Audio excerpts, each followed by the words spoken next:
Olá, queridos alunos dos segundos G da tarde, também dos segundos A e B noite, como vão? Tudo bem?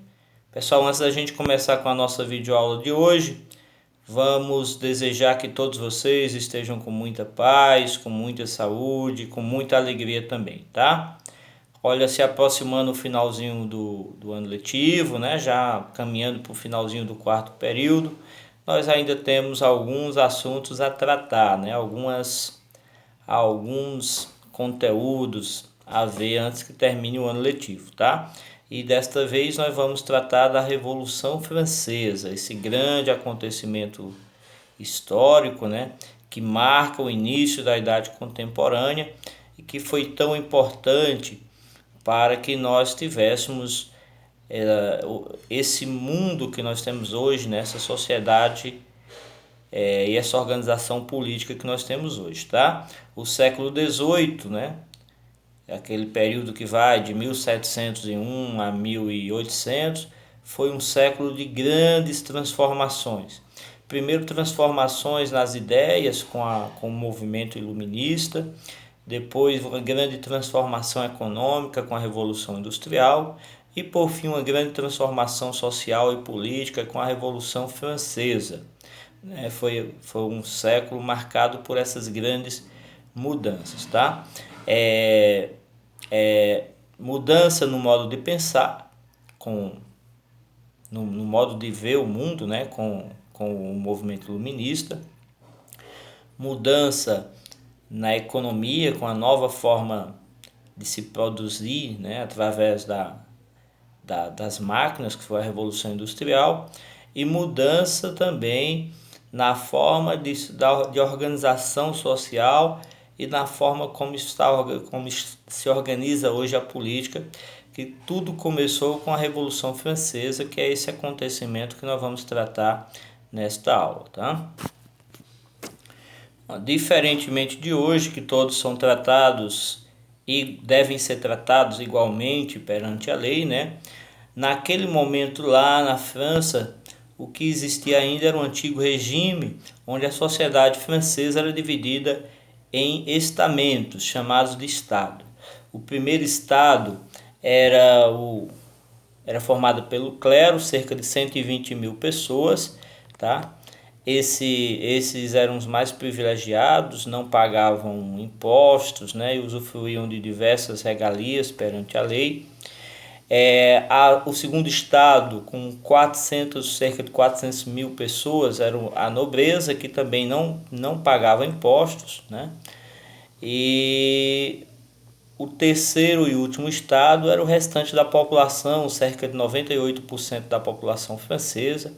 Estes eram quem arcavam com todos os gastos, né? Pagavam impostos que arcavam com todos os gastos do estado.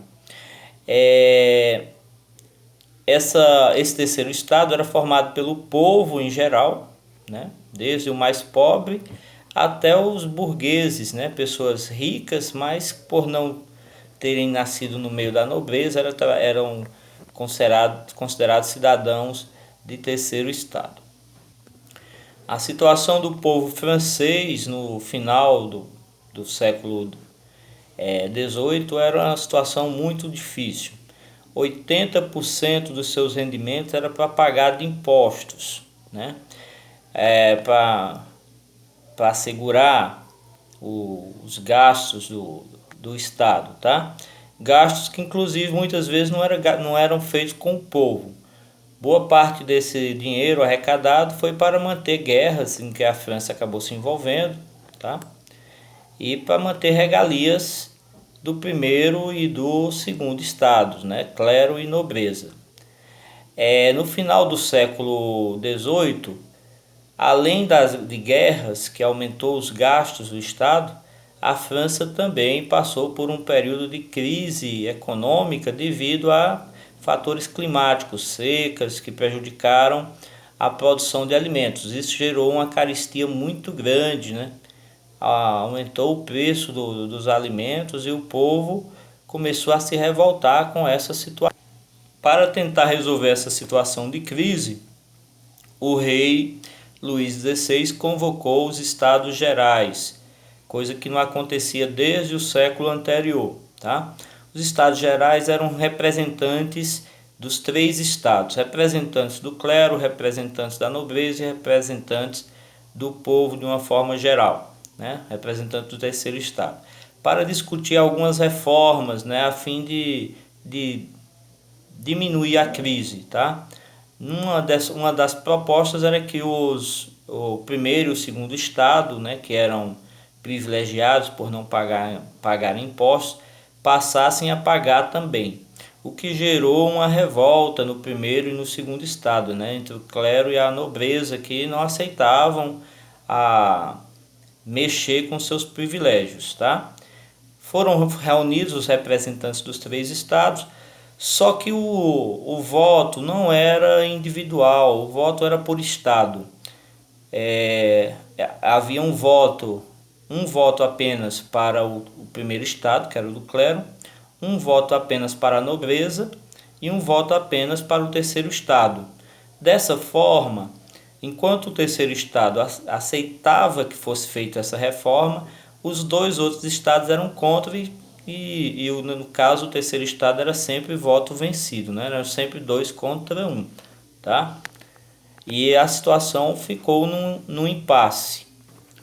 O rei Luís XVI se arrependeu de ter convocado a Assembleia dos Estados Gerais e tentou dissolver a Assembleia. Logo, a Assembleia se revoltou contra o rei, se reuniu em outro lugar, né? E manteve-se viva, né? Contrariando o rei. O povo também foi às ruas protestar e acabou no dia 14 de julho de 1789 tomando a Bastilha, que era uma fortaleza onde o governo prendia, né, os seus opositores lá, colocavam em masmorras, né? Também tinha armas, né, nessa fortaleza, e o povo revoltado acabou tomando essa fortaleza chamada de Bastilha. Essa data, 14 de julho de 1789, marca o início da Revolução Francesa, né? Essa data é comemorada ainda hoje na França, como nós comemoramos o 7 de setembro aqui, o dia da independência, né? É uma grande comemoração para nós, o 7 de setembro. Para eles, essa grande comemoração cívica acontece lá no dia 14 de julho, que é o dia que marca o início da Revolução Francesa, tá?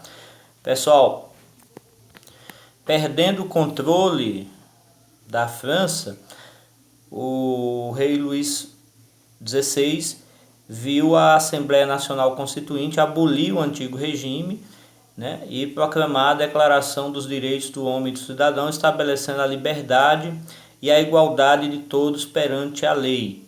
Esse documento, a Declaração dos Direitos do Homem e do Cidadão, é considerado um dos marcos, né, um dos fundamentos do Estado contemporâneo, tá? Em 1791, a Assembleia elaborou uma Constituição para a França, instituindo o governo monarquista constitucional.